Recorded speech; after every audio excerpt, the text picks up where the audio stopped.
Hjertet er den vigtigste muskel i kroppen, og det er ikke underlagt vor bevidste kontrol. Hjertet pumper blod rundt i kroppen, dag og nat, uge efter uge, år for år, uden at vi behøver at styre processen.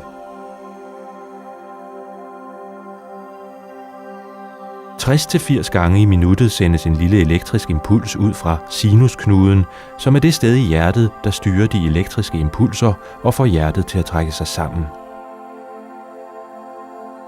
Hjertets sammentrækning sender blod rundt i kroppen, hvor det afgiver ilt. Det iltfattige blod vender herefter tilbage til det højre hjertekammer, hvor hjerteklapperne sørger for, at blodet løber den rigtige vej op i lungepulsåren. Lungepulsåren fører blodet ud i lungernes fine blodkar, hvor blodet kommer i kontakt med indåndingsluften i alveolerne, de såkaldte lungesække. Her optages ilt fra luften og overføres til blodet.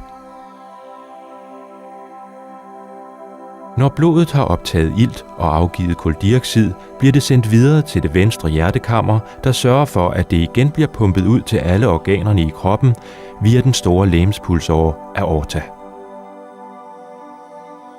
Fra aorta udgår der også nogle mindre pulsårer, der forsyner selve hjertet med ilt og næringsstoffer.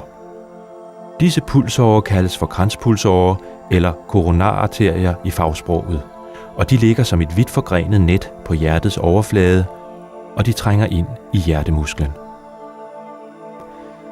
En normal sygdomsfri kranspulsåre er elastisk og har en glat indre overflade. Blodet kan uhindret strømme igennem, og karret har mulighed for at udvide sig og føre ekstra blod og ilt til hjertet, hvis kroppen stiller krav om øget fysisk udfoldelse.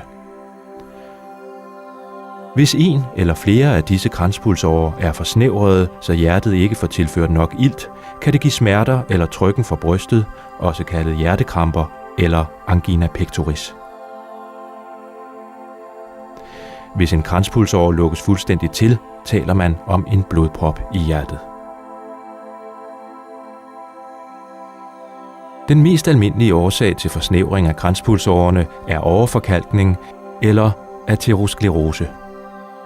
Ved overforkalkning aflejres og ophobes fedt, kalk og bindevæv i karvæggen.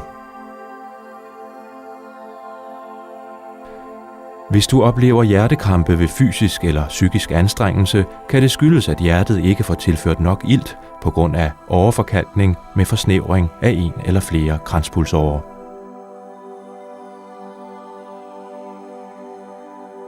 Smerterne fra hjertekrampen ligger bag brystbenet og stråler typisk ud i venstre arm. Men de kan også stråle op i kæben, op i skuldrene og ud i begge arme, eller ud i ryggen og ned i maven.